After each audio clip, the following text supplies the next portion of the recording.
Hello everyone, this question appears in class 7th NCERT chapter of integers. This is third question of its exercise 1.3. So the question says that for any integer a, what is minus 1 into a equal to? So minus 1 into a equal to minus a. So for any integer, product of minus 1 gives its additive inverse.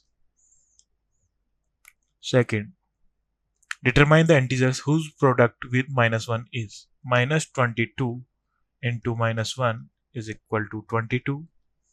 So 22 is additive inverse of minus 22. Then B, 37 into minus 1 is equal to minus 37. Minus 37 is additive inverse of 37. And C, 0 into minus 1 is equal to 0. 0 से हम किसी भी number को multiply करें तो हमें 0 ही मिलता है. Thank you.